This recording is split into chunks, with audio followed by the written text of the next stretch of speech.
All right, looks like we are live. Good evening, everybody. Hope everyone's doing good tonight. Long time no see. Obviously, it's only been since Monday. Monday night, we had Cliff Barrickman on. That was a good time. If you haven't seen that, feel free to just watch that episode again. You can watch a replay as well as any of the other guests that we've had on now. And this is the 12th stream, so getting into the double digits here with the streams, which is exciting. Just a couple announcements. As I said, check out previous shows. Lions of the East, my documentary about mountain lions and big cats. I still have a few DVDs left, so if you're wanting to get that, there's always digital copies available on my website as well. And the Chasing Legends Kickstarter, which I've announced as well for each show, has been fully funded just earlier today. So we are completely funded. We're really excited to bring some great content to you guys. We got some awesome productions coming up in Arizona, Louisiana, and Vermont, as well as Massachusetts, something we've already filmed. So it's fun. But tonight we're going to have on Crystal Panek. She is a Bigfoot researcher from New Hampshire, my home state. So really excited. I'm hearing that there's cracking noises going on. Can you guys hear me all right? Just someone is saying there's some audio problems. If you can just say, give me like a thumbs up or say I can hear you fine, I will continue. I don't want to make sure everything I've said is just not being heard at all. I think it's the mic. Okay, so I'm getting a little update here. Am I good? Hopefully it's good. There may be a little delay here, but I'm noticing my internet's a little slower than usual. But anyway, so Crystal had an encounter with a Bigfoot in upstate New York as a child, and that has kind of sparked her fascination, all things cryptid and paranormal. She's currently a field researcher for the BFRO, Bigfoot Field Researchers Organization, for the state of New Hampshire. She's an associate director in the field research for the International Cryptozoological Research Alliance, a chairman for Squatch Files Research Team, a paranormal investigator for Haunted New England, and a contributing reporter for Squatch GQ Magazine. And we're going to talk all about some of her research and some of that sort of stuff. So without further ado, let's bring in our guest, Crystal. Hey, Crystal, how you doing? Good. How you doing? Thanks for having me today. Awesome. Yeah, thanks for coming on. I've known you for a number of years here. Yep. Here in New Hampshire, obviously, we're both in the awesome state of New Hampshire. Okay, I'm just making sure there's a slight crackle in the audio. People are telling me they can hear me, they can't hear me. Let me just double check my audio settings here. I haven't had an audio problem, but I am using a new microphone as of the last show. So let's just check here to make sure it's all good. I'll put volume. I'm going to turn it up a little bit. Let's see if that'll do it. But anyway, so yeah, thanks for coming on. Obviously, you, as I read in the bio, you had an encounter as a child. Is that what first got you into the subject, or were you aware of it before then? No, actually, I'd never had any inkling as to what a Bigfoot might have even been. The encounter happened in '78, so it's been a while. But do you want me to go in and just share my encounter? There is a lot of static. Yeah, absolutely. Okay, so are you having trouble hearing me as well? Yeah. Okay, all right. I'm going to switch my mic here, folks. I'm sorry. Terrible audio. So let's just mic this.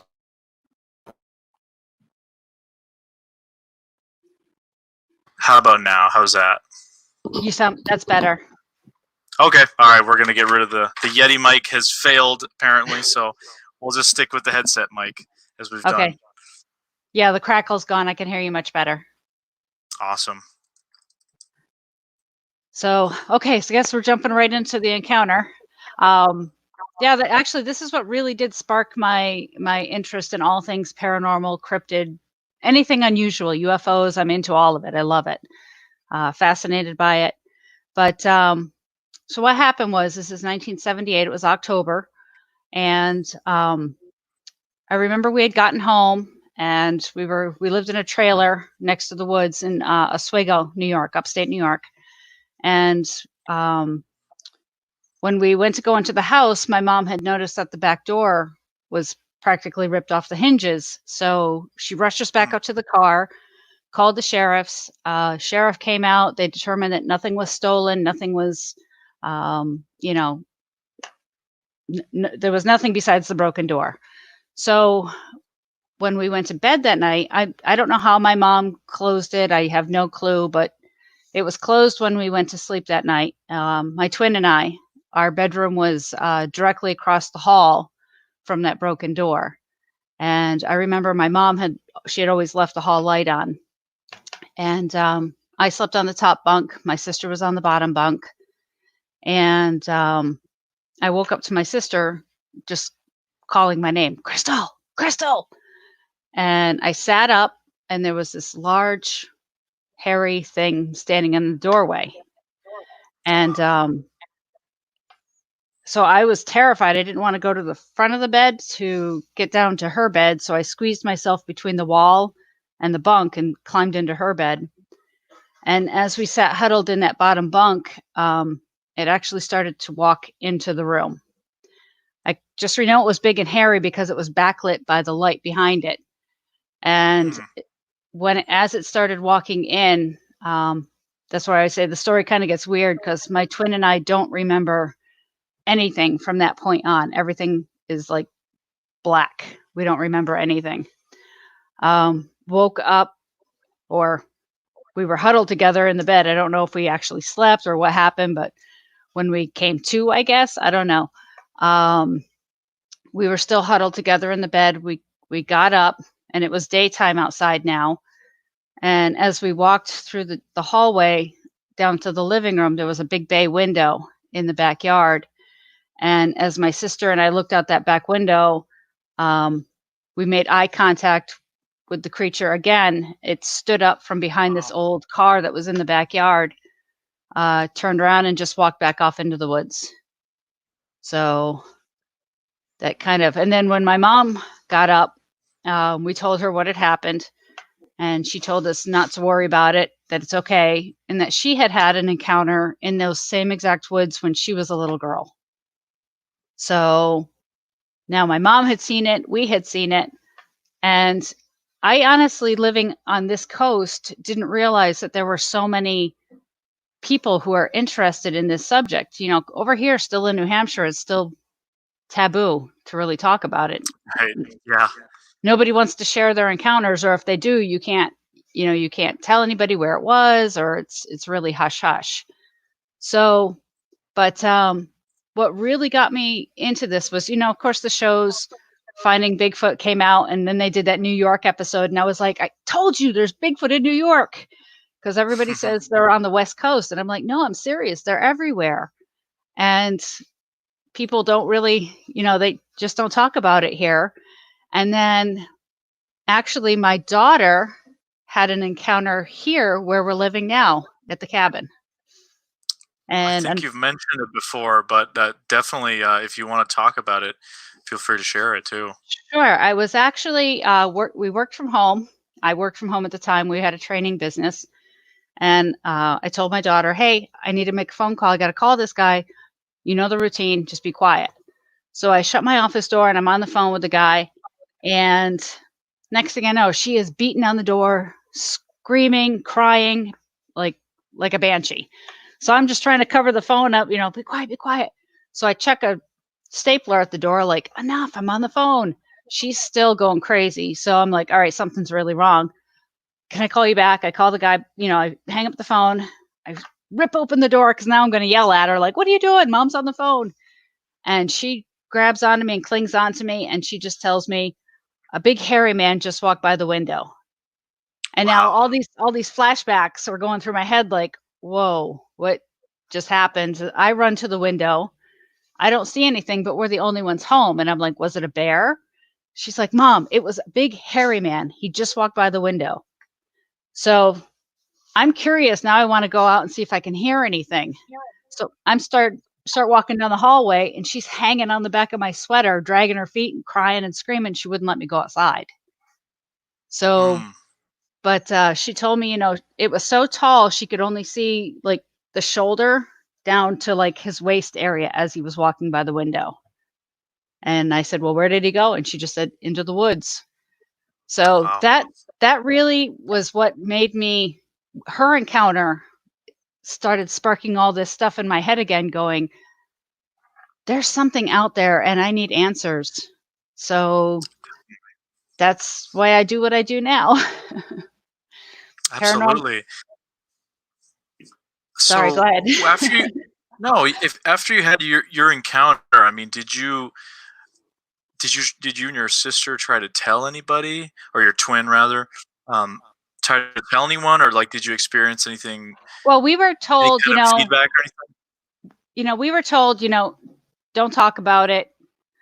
I actually just talked to my aunt not that long ago, and she said, I remember when that happened, and we were all told not to ask you about it, and nobody was supposed to bring it up. So I don't know why it was so taboo. You weren't allowed to talk about it. We weren't allowed to, it's not like they said, don't ever talk about it. But I think it was just so bizarre. I still to this day don't know what happened when when everything went black for both of us. And I've been toying with the idea for, gosh, how many years now? 30 plus years, that I want to go do a hypnoregression session, but I want it filmed because I want to do 2 separate sessions, one for myself, one for my sister, and then compare the 2 and see what we remember, because she might remember something different than I remember.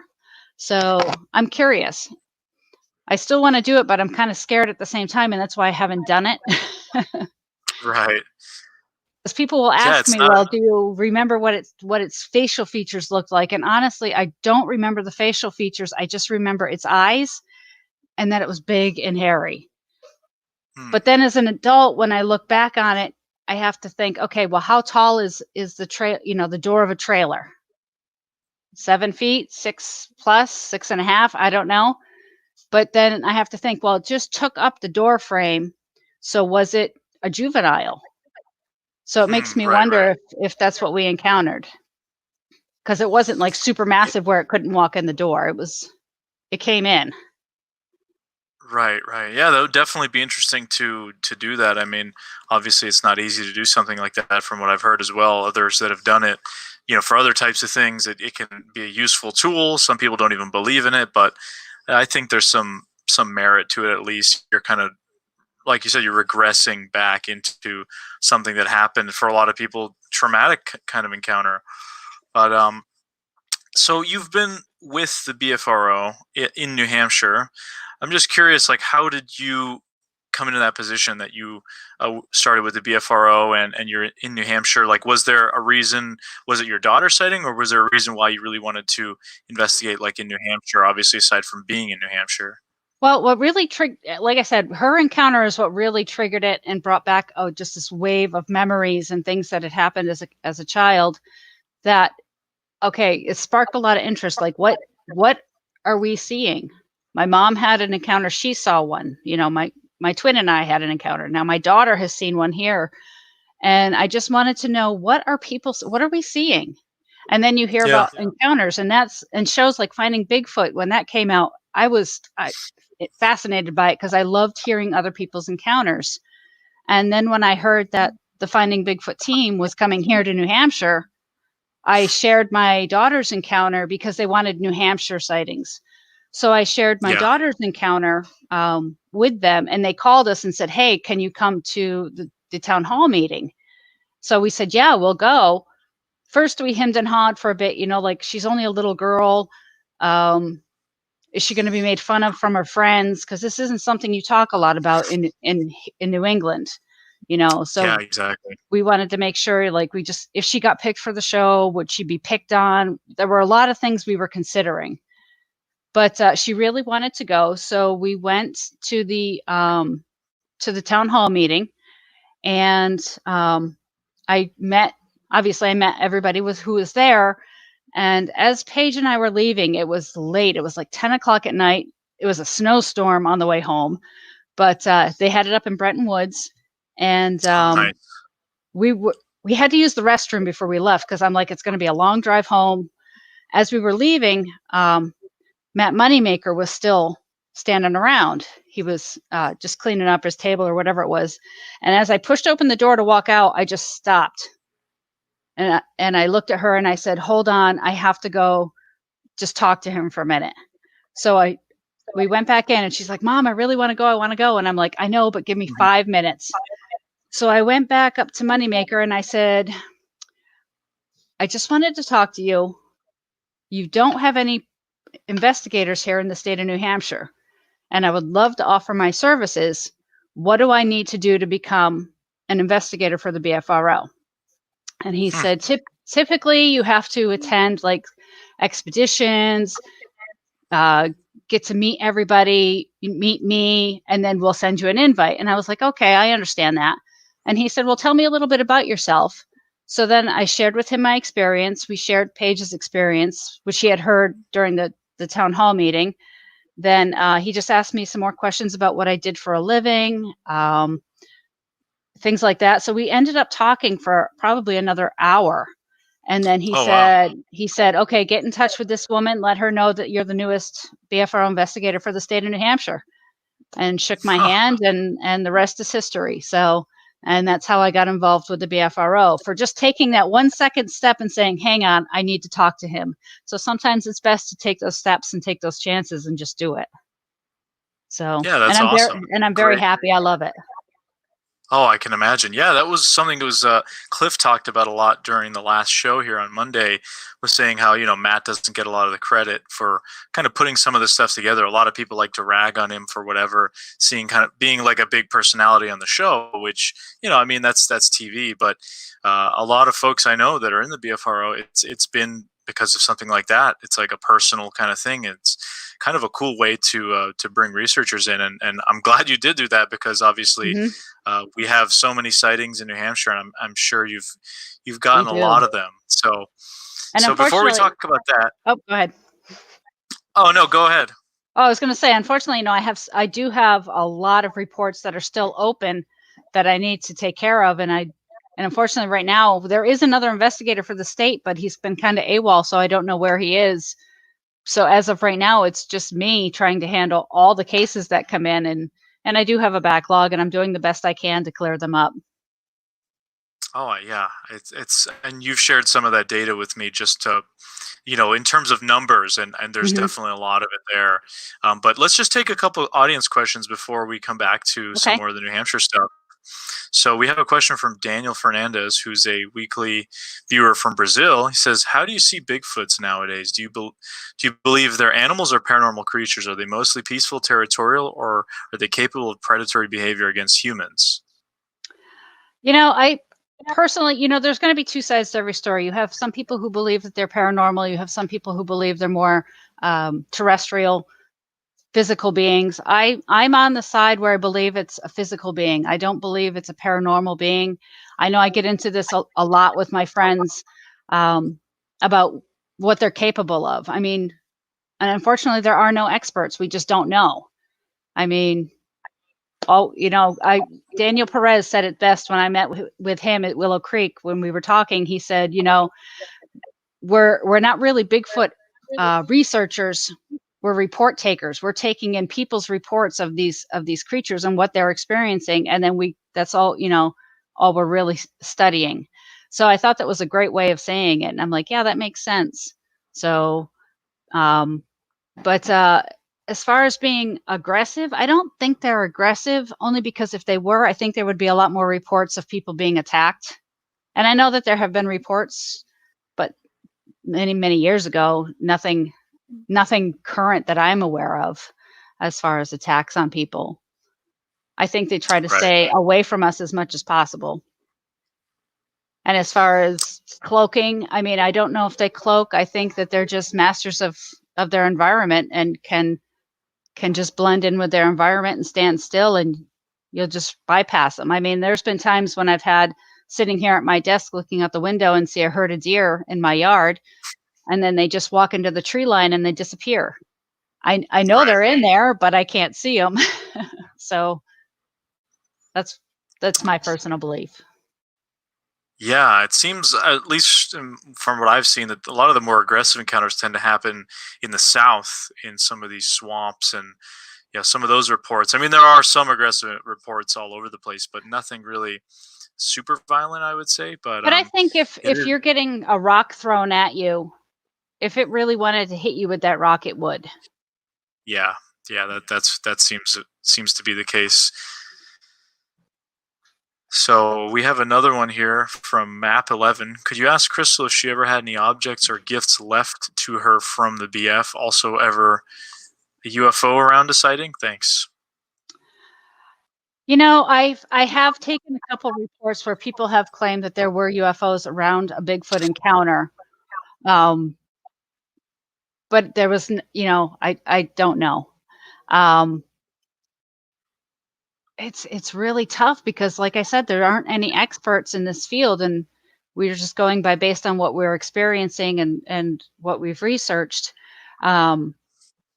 I don't know. I'm still curious, and I would love to learn more if there's more UFO sightings with Bigfoot encounters. So, and what was the other part of the question?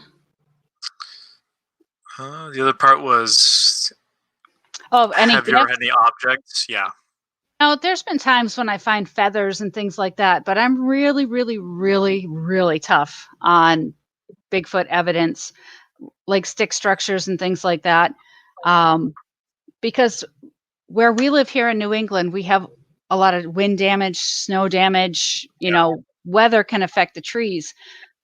Even birch trees, I've seen birch trees just, leaned way over. And it's hard for me to say that was caused by a Bigfoot. And again, it's one of those things I get into with my friends all the time. Is it Bigfoot related? Isn't it Bigfoot related? Unless there's other evidence or stuff around, it's hard for me to say that something is attributed to a Bigfoot. I'm more prone to look at other things first before saying it's a Bigfoot. I'm really, really hard on evidence. And I don't know if that's because I've had an encounter and I'm seeking that ultimate proof that I'm still looking for. Yeah, and I think it's important to be critical of something that, you have a big claim like that. You want to have at least, if you're trying to prove something, it's better to have more than one avenue of evidence or something that would lead you to a conclusion, even if you're not necessarily trying to prove something, but if you're just trying to, put forward a hypothesis. Well, this was done by this. I mean, like you said, New England, there's so much winter damage, ice storms, that kind of stuff. Bears can climb onto a little sapling and bend it over, and it can look like a bend. So it's very tough terrain around here in general in terms of debris and scattered sort of stuff. And right. I'm still looking for. Sorry, go ahead. No, I think it's just it's good that you're like that, and I think a lot of people just kind of assume something is what they think it is, and that kind of Bigfoot on the brain, every noise in the woods at night is that, and that obviously is not the case. So it's important to be skeptical. Yeah, I get a lot of people online who will share stuff with me, and I feel bad because I always feel like I'm the negative Nancy. I'm the one that comes in as I'm not a skeptic. I really am not, but I like to look at all aspects before Bigfoot. So I get into a lot of criticism online because somebody will share something and I'll go, oh, that's got to be this or something else. And then they're like, it was a juvenile Bigfoot. And if I say, no, it's not, then they get mad at me. So, I just try to stay open on everything because, like I said, there aren't any experts in this field. But, I have to look at all aspects. It's the same when I do paranormal investigating. So, yep. My husband. So here's a question from Stefan, my friend Stefan. It's a great question. I think it has to do with a lot what you're talking about. Did you develop any research skills from your training in the military? Did you hear of any foreign cryptids when you were on your deployment? Well, I was stationed in Spain, and unfortunately, I was only right outside Madrid, so we didn't have too much woods. I think the only time I actually ever left the facility was maybe to go clubbing in Madrid or skiing, skiing on the mountains. But I don't know. I went in the military. I had graduated 10 days. Graduated 10 days, and then I was at basic training. So I was only 17 when I went in. So I don't know. I don't know if I was more apt to believe things back then might have been Bigfoot related, because I really wanted that evidence. But I think now, I don't know what has made me more scientific. I don't know. So, but I did see somebody had posted something about having your house smacked. I have had the cabin smacked. Oh yeah. I'm I trying to just see if I happened can to find. notice that. Oh, okay, yeah, yeah. I'm looking at questions that like happened previously, so we'll kind of as we work our way down, because I try to like catch up with questions that were asked 10 minutes ago. I really try to give everyone a if they have a good question, get a good question in. But now on to a question from me. So you have this awesome map behind you with Yep. Bigfoot sightings in This way. Hampshire. Yeah, it's very cool. Uh, It's hard to has see the there been? pins. Yeah, and I've seen the map, and it's got a lot of awesome pins, and you have pins based on Class A and Class B, and then both Class A and Class B, right? Right, where I was unfortunately, when I took over the database for the New Hampshire side, there was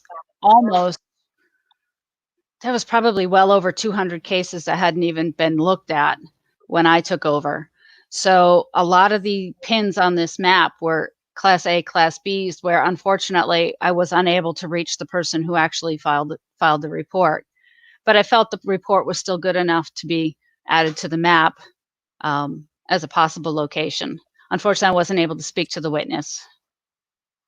Right. Do you maybe want to explain what Class A and Class B sightings are to the BFRO, just in case people may not be familiar with that? Okay. Class A is an actual physical, you've seen it. So you got to see it with your own eyes. Class B is really an audio. You heard it, or you heard a call.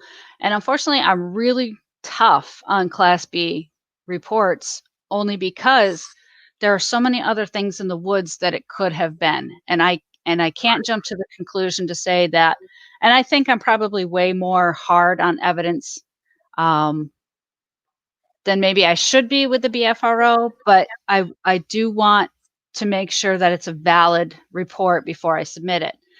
And one of those reports that was a Class B that I submitted was a gentleman up north, and he has a buffalo farm. And when a buffalo would die, he would just take it to the backwoods beyond the stream and let nature take its course. The coyotes, he would hear the Right. coyotes out there. So he had gone out on the back porch to have a cigarette, and all of a sudden he could hear the coyotes out there at the carcass. But all of a sudden, this bellow came out of the woods so loud that it reverberated in his chest. And that reverberation, that's not a normal animal that can cause a reverberation. And then all the coyotes scattered. And, my thing is, why didn't you go out and take a look and see what it was? And he's like, that thing was so loud and so scary, I was not going out there. So Oh that yeah, I can imagine. I did file as a Class B, just because of the audio, that he had heard that this thing was so loud and caused a reverberation. So, but I love talking to witnesses regarding their accounts. Just fascinates me. Yeah. Oh, I completely agree. Here's a question sort of right along those lines. I have a question. When possible, how often do you two go out and talk to people that had their experiences? Do they have a garden? And is there things missing out of it? I've read it in books. I try to get out when I can. Unfortunately, I'm the only one here in New Hampshire, so it's hard. Right. I love to go out to witness locations, but a lot of times, I won't go out by myself, unfortunately. Especially to a witness location, just because I don't know who the person is. So usually I have to try to get somebody to go with me. And a lot of times I'll call the guys down in Massachusetts. Yeah.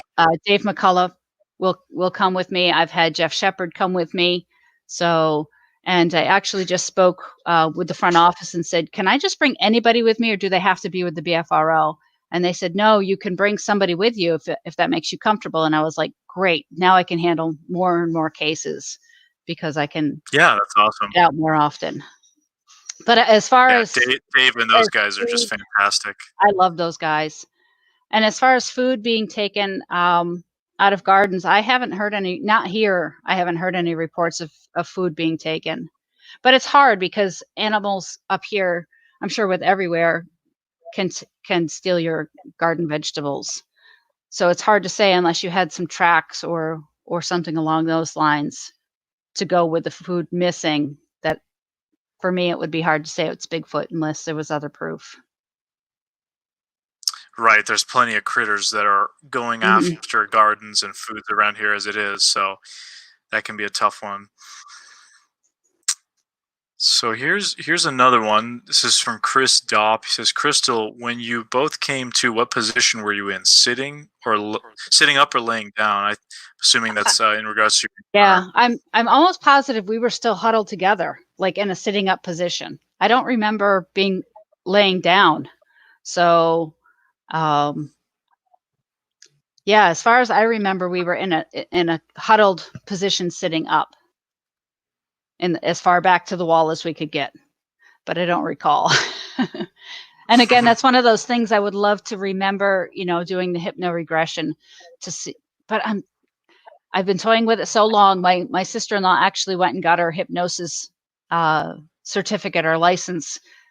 But still, again, I'm so afraid to have. I'm still afraid to have it done. Right. Well, you just got to work your way to it, I suppose, if you can get to that point, I guess. But I'd like to, like I said, I'd like to have it recorded, and I'd like to have 2 sessions, one for me, one for my twin, and then do a comparison to see how things are the same. But it was definitely big and hairy, and it was not a person or a bear. So this is a fantastic question. I was going to ask pretty much this same question from Chris Spitzer. Says, while investigating for the BFRO, what was the most intriguing case you came across with? One of my favorite cases actually is only a few towns over from me. A gentleman, actually, I didn't even take the case. I had a backlog, and Jeff Shepard from the Massachusetts office, BFRO, called me and said, "Hey, did you see this report?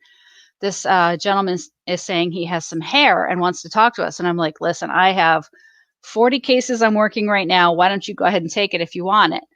And then next thing I know, Jeff's calling me up saying, "Oh, Crystal, we got to go to this location. Come with me."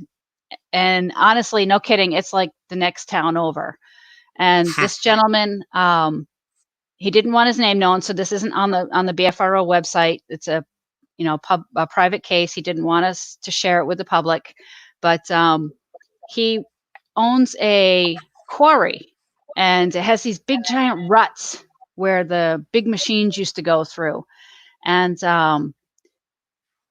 he always has a lot of trespassers and things out there. So he was out patrolling his property, and it was getting dark. And as he was walking through one of the ruts, it was getting dusk. He tripped and fell, and as he fell, he landed on something that was down, like crouched in one of the other ruts. Oh And my gosh. as he fell on this thing, it stood up and threw him back, and he hit the ground behind him, like 12 to 15 feet. I don't remember the exact number, but he sat up, and this thing stood up on 2 legs, took off and ran in the other direction. He jumped up and ran in the other direction. And it wasn't until he got to his car that he realized he had a handful of hair, like a handful of hair. And it was, I actually have a sample myself. I took one of the samples, but when we had sent it in to be analyzed, they didn't do a DNA test. They just looked at it under a microscope, and they came back and said possible horse. And we were like, this guy was kind of upset. Like, I know what a horse is, and this was not a horse. The hair was, wow. So I actually still have a sample, and it looks like there's some dried blood on my sample. So I actually was just talking with somebody the other day about sending it in and trying to get it tested, because I'm willing to pay for this to get tested. I want to know what this gentleman tripped over, because he's adamant it was not a horse. So that's still one of my favorite cases that I handled here in New Hampshire. Yeah, that's pretty interesting. I mean, I guess you could imagine, like, thinking skeptically, I suppose. I mean, if a horse was just in the middle of nowhere, it would have kicked him. But obviously, he knows what happened to him. Yep. And the fact, so he ended up with the handful of hair. What did he say? Did he like feel like he grabbed it off, or he just kind of wasn't really sure what happened, and then he he said he wasn't. hair? Yeah, he wasn't really sure what happened because it all happened so fast. He tripped and landed on it. It's jumped up and threw him back, and he didn't realize he even had a handful of hair until he got back to the car. He went to open the door and he had a handful of hair. Oh, I would have been. I can imagine he probably was trembling and shaking the whole walk back. I mean, that sounds absolutely terrifying. But Jeff and I did go out to the location, and those ruts are really deep where the machines would run through. So I can see how you could easily hide out there, or, you know, in this big giant rock quarry with these big ruts. And I actually just contacted the guy not that long ago and said, hey, I know it's been a while since we've been out there. Do you mind if I come out again and check it out? And he was like, yeah, when I get back, I'll let you know. So I'm hopefully I can get out there this summer and take a look again. That's one of my favorite New Hampshire cases. Yeah, it's so interesting. There's so many cool encounters from New Hampshire that I've even heard over the years. And that's just another one that kind of gets added into it. So pretty interesting. I just wanted to share the giant book of reports. This is actually that's awesome. This is actually just spreadsheets that I've created for each county of all the different reports, just as a quick glance, so I can look up by county as to see which counties have which reports, where things are located. So, because honestly, cool. I'm horrible at remembering every case, every number. So sometimes I'll just flip through it, but I do have a lot of open cases right now. But it's been kind of quiet lately in the state, and I'm hoping things pick back up. People have been hunkered down for a while, and people are just starting to get back up in the woods and hiking and everything. So hopefully we'll get some new interesting stuff. But on that note, here's a good one from Glenn H., who asks, any BF campground encounters in New Hampshire? Actually, there are. Again, there was one that didn't come through on the BFRO, and there's a recording out there. There was a family camping up near North Conway, Ossipee area, and they were camping, and I have the audio somewhere. I wish I could share that, but this family was camping on the Saco River, and this roar let out like it's an amazing call. It gives me goosebumps. I actually did a talk in Ohio, and I played that, and it's just, that one gives me goosebumps. I love it. But there's actually a lot of reports that take place at campgrounds. I mean, there's a lot of camping here in the state. Yeah, so we have a ton of those. Yep. So a lot of times, I think most of my Bigfoot reports for campgrounds are just calls and things like that. Class B type reports. Yeah. Yeah, absolutely. And I think on that, this is a perfect question for that. Gem of the Woods asks, hello all, I live in NH. One night I heard what sounded just like a chimpanzee making noises in a swamp next to my house. Do Bigfoot sound like chimps? Thanks. I don't know if I've actually heard a chimp call, but just to let you know, over in, was it Boscawen? I think that's where it was, New Hampshire. Recently, there was a chimpanzee sighting reported outside of near a vet's office or something. I'll have to see if I can find it. But there was reports, and there was another report many years ago of a chimpanzee right off of, I think it was right outside of Manchester. There was reports. Yeah, wow. And I know that there was another one down in Massachusetts, reports of a chimpanzee in the woods. So, yeah. So was it a chimpanzee? I don't know. Right, right. I mean, that's what's so interesting, especially a lot of the older reports that talk about gorillas or apes in the woods, that sort of thing. This is unrelated, but or, I mean, maybe it is. But recently, I think it was a couple months ago here in I'm in southern New Hampshire, so in northern Massachusetts, not far from the border, there was people were citing like a monkey, and they described it as a monkey. I don't know if there was a tail involved in the report, but there is the whole devil monkey phenomena as well. But Right. Not too long one thing ago, I did too. want to note. Sorry, go ahead. No, there's a little bit of a delay in the audio, so that's why every time it sounds like we're going to cut each other off. But I was just going to say that barred owls are one thing that I think perhaps a lot of people get confused about. If you've never heard a barred owl, I mean, it's if you spend any time in the woods around here, you probably have. You know what it sounds like, but they can make some pretty freaky noises. I had just a couple weeks ago in a spot I camp in.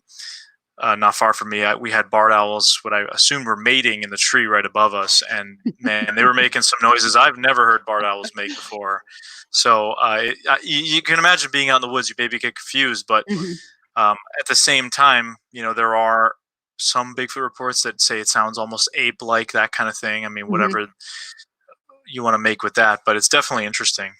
It is interesting. I always wish that people had recorders all the time, because then I could tell you what. I could probably tell you what it is by listening to it. But I mean, up here too, we have the Fisher cats. I've been outside and heard foxes down by the creek, making their little mating calls. And you're like, what the heck was that? And then you have to, okay, what could make those noises before jumping to conclusions? Yeah, right. So something I wanted to talk about before we'll take some more questions after this, but so as I just mentioned, this area that I camp out in is an area that you have investigated without going into any details about, the town or anything like that. I've had some interesting encounters in that area. Nothing visual. It's all Class B. So Skepticism, of course. I've posted the audio to this channel. I've kind of befriended the homeowner there that you've talked to, but do you want to talk a little bit about this case that you took on? Because I think it's interesting, because that's like what happened to me and what you guys went in kind of like converged in a weird way. And it's kind of funny. Well, it was funny because he has a lot of unusual activity happening at his property. And I'm also part of a paranormal group as well. So we thought, wow, wouldn't it be fun to invite the paranormal group and the Bigfoot group together and see what we can come up with. So we brought in a psychic and everything. So it was a lot of fun to walk through his property and to hear things that she would pick up on and that the homeowner would agree with, and then also the Bigfoot stuff that was happening. So it was a fun case. It was a blast, and I would love to get back out there again. I know we had talked about going up there this spring, but unfortunately with the coronavirus, things have been kind of put on hold. So hopefully we can get up there this summer, and you're definitely welcome to come with us if we head back over there. So yeah, I mean, I go there almost daily. You're there. Last weekend, I was in there last weekend, and we had something walking around our camp. We did a little fire. We were just kind of off in the woods there. We had something walking around, and again, we couldn't really see what it was. But last August, so the audio that I've posted, which is a lot of these wood knocks and that sort of stuff, where Josh Ernest, who's of Squatch, Massachusetts, was there with me. We weren't even thinking anything unusual, and it wasn't until after I talked to you more in depth about what you guys had experienced at this property that I went back and listened to that audio in like October, and when it would have been recorded in August, because I didn't think anything of it, and I was blown away at all the sounds that I'd heard in there. And I've had a couple knocking sort of type experiences in recent months since the whole coronavirus thing. I've been going out there almost daily, and that's something I can talk about more on another show perhaps. But it is interesting. I just find it funny that kind of in the same area, you guys, I think, had a tree pushed over. We did have heard a knock. Yep, we did have a tree pushed over. I was a little further up, but I did hear the tree crash down. And then I ran back to where Dave and Jeff were, and they were stopped dead in their tracks trying to see if they could see what it was. But unfortunately, we couldn't see anything. But it's always exciting when you hear tree knocks. I have heard actual whoops while out in the woods. I did have my recorder going, but unfortunately the leaf litter was so Yeah, loud. it's tough. As we were walking, we heard the whoop. We heard it with our own ears, but we couldn't pick it up on the recorder, which was too bad Right. because it was as you're walking and you hear that whoop, everybody just stops dead in their tracks. And now of course it's quiet, but now it was quiet after that. So we were like, dang it. Do it again. Yeah, that's what's so interesting. I mean, that what happened to me on that same path, and this was just April, as in a couple months ago here. We were walking down and we saw what kind of looks like a weird structure, but again, I'm like you are. I'm a bit skeptical of these things. As I'm walking in there at night with a friend, and we're walking back, and all of a sudden I get this feeling. I'm thinking in my head, something is watching us, and I've never had this happen before. My friend, at the same moment I'm thinking that, he blurts out, "I feel like something is watching us," as I'm thinking this. I mean, I've never had that happen before, and the hair on the back of my neck went up, and I just looked at him like, "What do you mean?" He says, "I don't know, I just have this weird feeling." And I didn't tell him anything about this area. We just went for a little night hike because he's kind of a buddy of mine that I've hiked most of the mountains here in New Hampshire. So we just kind of went out. And as we walked up that path, we started hearing wood knocks. And for about 10 minutes, we listened to something knocking and like moving a tree, something like that. And I actually have some of that on audio as well. It's not the greatest quality because it was far away, but I do have the recording. It's not as good as the stuff from last August that I got, but definitely interesting because it's all happening in this area. And yeah, I keep going back there and seeing what else can happen because, I've encountered moose. I've seen bobcat tracks. 400-pound bear was seen in that area not too long ago. So there's a lot of other wildlife. So it's very possible to have an encounter. I actually just with a FLIR from John. He let me borrow the FLIR here. I was there the other night and I filmed a beaver chomping on a tree, and then it crossed the little road right in front of me, and I got it on the red with the FLIR, which is pretty cool. I personally don't like using the FLIR when I'm out in the woods, only because it messes up my eyes. Oh my gosh! I have such a hard time readjusting back to being able to see in the dark. So I try to avoid it. What you mean. Unless, I do have a night vision monocular that I use. I just don't want to walk up onto a skunk if I hear something scurrying around.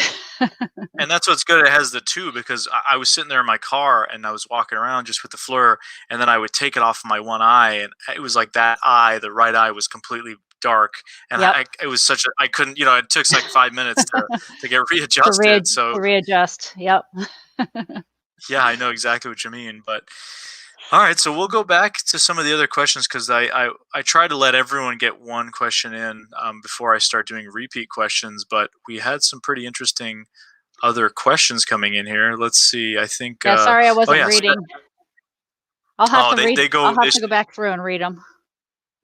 They scroll through good, but here's one from Stefan again. Have you gone back up to upstate New York to conduct research or retrace the steps of your encounter?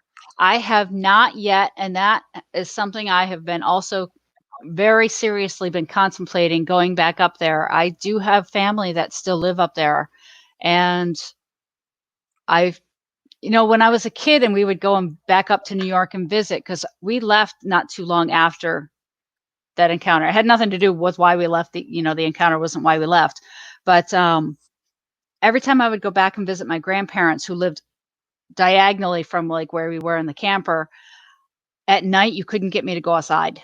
My parents would sleep in the camper at my grandparents' house, and there was no way I was sleeping out there. I was on the couch in the living room. I was just too terrified. As soon as that sun went down, I was in the house. So but I think now that I'm older, now I'm looking for more answers. So before it was whenever I would share my encounter with anybody, which was very rarely, I'd always cry.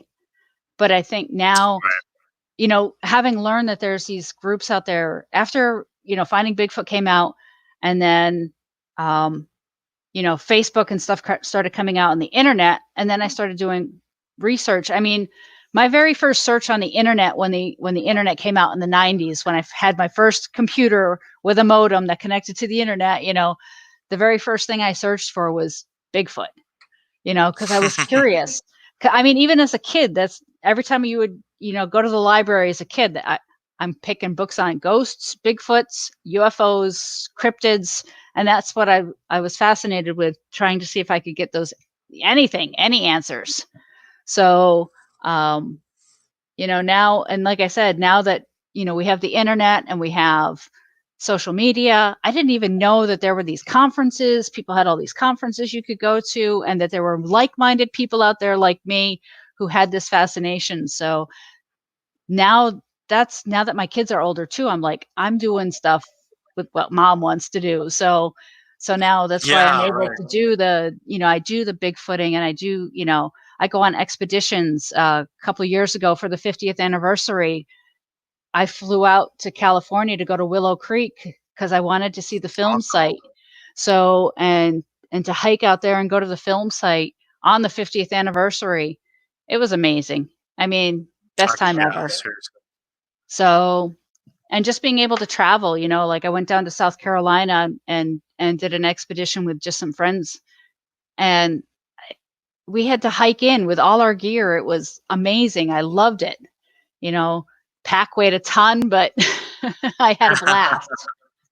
So yeah, that's what's so great about this community. I mean, oftentimes people talk about all the drama and all the craziness going on. There's plenty of that, but there's, I've met some fantastic people like yourself, just in the New England area, people that are awesome that have really just, become personal friends. And that's really what this show was more about, was talking to people that I've come across just, whether at the events or whatever the case may be, because we all have this fascination. The internet helps link us up in a way. And that's what I find interesting too, a lot about folks like yourself who got into it before the internet, and kind of right as the internet came around. A lot of people I've talked to say, I didn't know anybody really that talked about it here on the East Coast or anything until I saw that there were Facebook groups and all this kind of stuff. So I think we talked about that last show with Cliff too, how the internet is definitely a bit of a blessing and a curse, because it amplifies a little bit of the sort of drama and all that stuff, but it also connects people. I mean, I know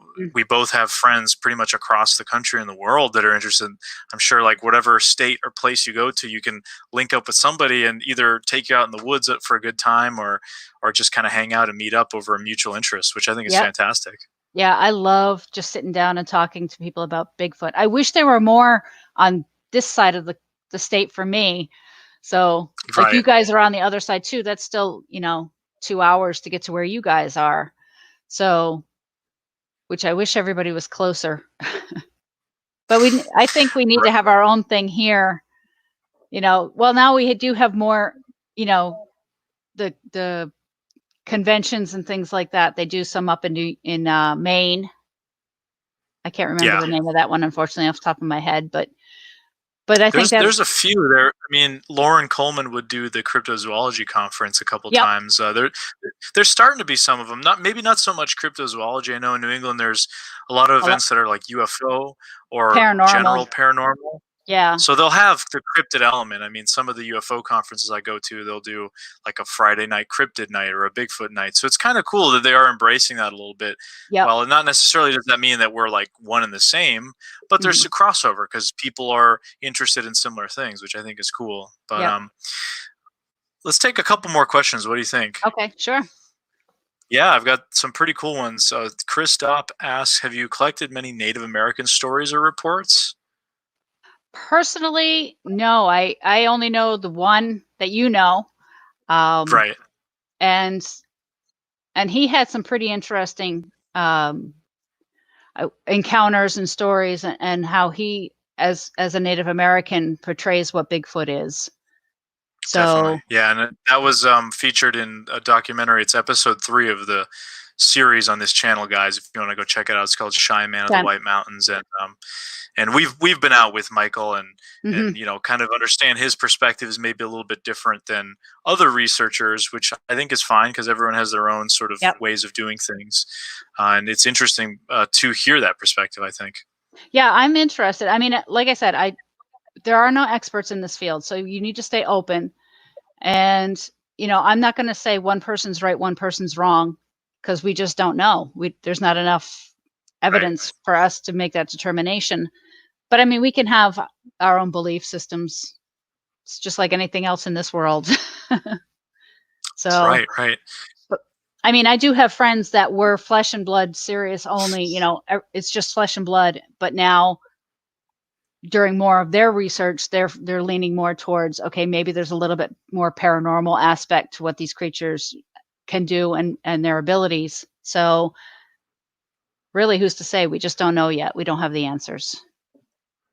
Yeah, absolutely. I mean, I know people who are adamant flesh and blood, and they say, "Oh, but I see orbs in my research area," and not necessarily saying that's Bigfoot, but it just they're admitting that there's other things going on. I mean, Mhm. I never had like a visual encounter of what I would describe as a Bigfoot, But but you've I've seen an seen a orb. UFO. Yeah, I've seen them in multiple places up in the White Mhm. Mountains and in Pennsylvania, and then as well as the UFO that myself and 4 other people saw last summer in Pennsylvania in this area near lots of Bigfoot activity, and the whole county Mhm. has Bigfoot activity. Now, whether those things are connected, I don't know. I mean, Mhm. I'm not here to say they are. I just know what I experienced, and then I've interviewed people, and I'm hoping actually next week I will be posting another interview with a guy from that same area in Pennsylvania. I've posted interviews with a family there that I interviewed, and people seem to like that video. So I do have something like that coming up next. But yeah, like you said, there's no experts. There's lots of theories, lots of ideas, and most of us just kind of go off of what we've experienced and Yep. whether or not we can talk to people and kind of try to understand what they've experienced, Mhm. and which is I think really good in this area, especially because like you said, it's not as common. It's a little bit taboo, that sort of thing. Yeah. Well, I think being a paranormal investigator too, I always same thing when I do a paranormal investigation, is it what other things could it be besides a ghost or a spirit? But sometimes when you hear an EVP, that really solidifies, whoa, what are we catching? So it's the evidence based for me. So, but I still love everything I do. Yeah, absolutely. Now there was one good question. I'm just trying to scroll back to find it. It had to do with New Hampshire again. Oh yeah. Gem of the Woods asks, "Hi, Chris. Are there any sightings reports in Grafton County near Lebanon, Hanover, Enfield, Canaan, Dorchester areas? These are heavily wooded areas." Yep, like much of New Hampshire, very, very wooded. She's going to check the file. That's awesome. Gotta check. I think Grafton is one of my bigger cases. Yeah, I have 36 cases right now for the state for Grafton County. Grafton County, wow. And it's a big county, but Mhm. New Hampshire's not that big of a state. So, yeah, I have a lot. So if she wants to email me, my email is crystalpanek@hotmail.com, and I can probably give you some better answers as to what you're looking for as far as sightings. I can even take a picture of the map for that county if you'd like and email it to you. But email me or get in touch with me somehow, and I'll definitely answer that question for her. Or Gem of the Woods, Absolutely, whoever yeah. Gem of the Woods is. Yeah, definitely. There's been a lot of great comments. You guys have been posting a lot of good stuff in here. But a question I had for you, sort of a final question for me was, has there been any report or encounter where something happened that it really kind of surprised you, or something that was out of the ordinary? Um, Not one that I can think of off the top of my head. Not that I can think of off the top of my head. I apologize.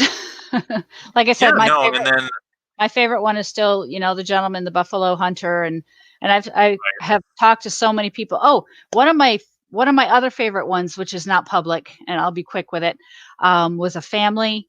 I'm not going to give the location, but they had thought they had left the dog outside because there was all this commotion. They had left the windows open, and they heard all this commotion outside, and when they went downstairs, the dog, which was an elderly dog, was in its crate. And when he, I think we did make this one public. This is a public BFRO case, so you can see it, but their names are hidden. Um, right. there was all this commotion, and like they were being bluff charged, and this gentleman was a police officer, and he went and got Wow. his firearm. And when he opened the sliding glass door, all the trees were shaking, and it was all this commotion in front of him, and he was like freaked out. So he went back in the house, and I'm personally think that with this report, I won't get into it too much because I see we don't have too much time, but there was I personally think that when he turned the light on to go out onto the back porch, that he might have separated a family unit, and maybe there were some young ones which made that noise, that weird noise he heard, because as soon as he turned that light on, all the trees were shaking, and then a few minutes later he turned the light off, and he could hear running coming up to the back porch, and he slammed the sliding glass door, and my first question to him was, well, did you turn the light back on to look? And he was like, are you kidding? He goes, it felt like it was on the other side of the door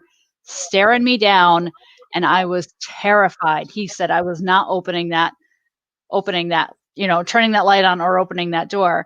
And I said, well, did you happen to call 911? I mean, he was terrified for like an hour or so. And he said, are you kidding? I work with these people. I didn't want him to know that, I had a Bigfoot encounter. So that's another one of my favorites. Oh, that's amazing. I mean, just so many interesting encounters from New Hampshire. Maybe I'm just biased, but I think we have some really unique ones, even for just in general's terms. I mean, one of my favorite ones is the one from the 70s on Bald Mountain, the guy who saw something in that sort of stone structure, if you remember that. I interviewed him about 2 years ago for like an hour, and it was just really interesting. The taxi grabber one from the Keene area, where a lady thought she had hit a tree, and then it looked like a gorilla, and it lifted the back of the car up.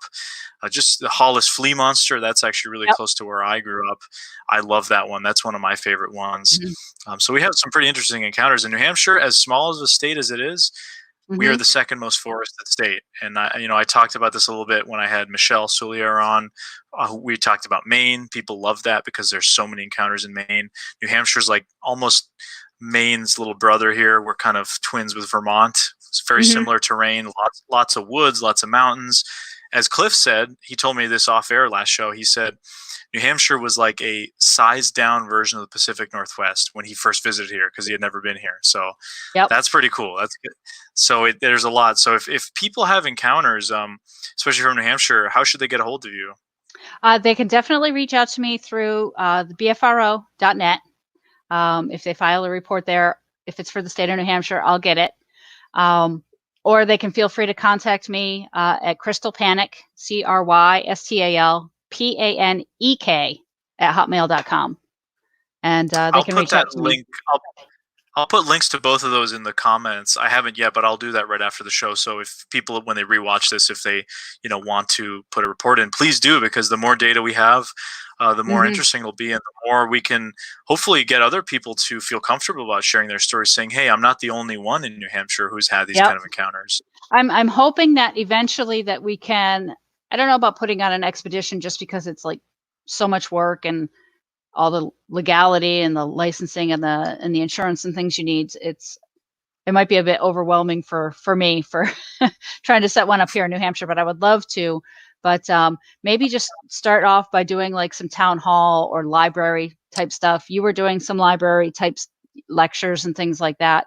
So I would love to get more into doing that as well. Absolutely. Yeah, the lectures I think are awesome. I actually have 2 coming up here, one in July and one in August. The July one is Nashua Public Library, is going to be live stream only. So if you guys want to check that out, it'll be, the info's on my website. And the other one will be, I forget which library, but it's near Concord, New Hampshire. It's a small town. I think it's only going to be like 10 people allowed in the room, but we will be live streaming it. But I remember even just doing that BFRO town hall with Chris Noel a couple years ago up in up near the White Mountains. That was a lot of fun. Common Man. Yeah, we did it at the Common Man. It would be great to do something like that again, because I think, there's all these stories coming out. A lot of us, it's a small state. We all know each other. And we definitely, either way, we have to get back out to that spot this summer, because I really think there's something going on there. And I might be out there this weekend again, just poke my head around. I'll have to grab my camping gear, throw it in the back of the car. That way I have it with me. Because absolutely, I think last time I left there, it was like 1 a.m. and it was a 2-hour drive home. I got pulled over by the cops because I was speeding. So Oh no. Yeah, yeah, that's what it is. It's, like you said, a 2-hour drive. People think New Hampshire is just such a small state. It's actually a lot of woods, a lot of space in here, so a lot of potential for things to hide. Definitely. Well, it's funny because when people look at the map, they always are surprised that there's less pins at the top of the map than there are in the southern part of the map. But I have to tell them, well, there has to be people there in order to see the Bigfoot. Yeah, there's probably a lot up there, but there's a lot less people and a lot more woods and a lot more places to hide. Oh, it's like that with the mountain lion stuff too. You would think the sightings would be up north where there's more space, but actually the western part of the state is very rural, yet it has a lot of people living there. So that's where a lot of those sightings take place. And that's just interesting. And I was actually just up near Pittsburgh a couple weeks ago, and there was a gas station there that had like a Bigfoot. I've seen that. Out. Yeah, the big bench I think with all the animals, with the moose and all the birds and animals. Yeah. Friends of mine send me that right all near the time. The Canadian border. Yep. It's really cool. But well, thank you very much for coming on, Crystal. Thanks everyone for awesome comments. Yeah, of course. Let me tell you, that hour went by quick, and I could have talked your ear off for probably another 2 more hours. Oh, it always goes by so quick, but we had an awesome time, and I really look forward to getting out in the field, and we'll definitely have to do something this summer. Yeah, definitely. I appreciate it. Thanks, Crystal. Thank All right, you. guys. Well, thank you, everyone. Thank you guys for tuning in. As I don't know if I mentioned at the beginning of the show, I didn't, but there will not be a show this coming Monday because we'll be filming Small Town Monsters on the Trail of Bigfoot too. So we'll be out in the woods filming, and that should be fun. We'll be back, I think July 6th is a Monday night. So we'll be back to the normal Monday night schedule. But I really wanted to have Crystal on because obviously you guys liked it. And I think we had some fantastic comments and just conversation. So thank you guys again, and everyone have a good night, and we'll see you in a couple weeks here. Bye. Thank you, everyone.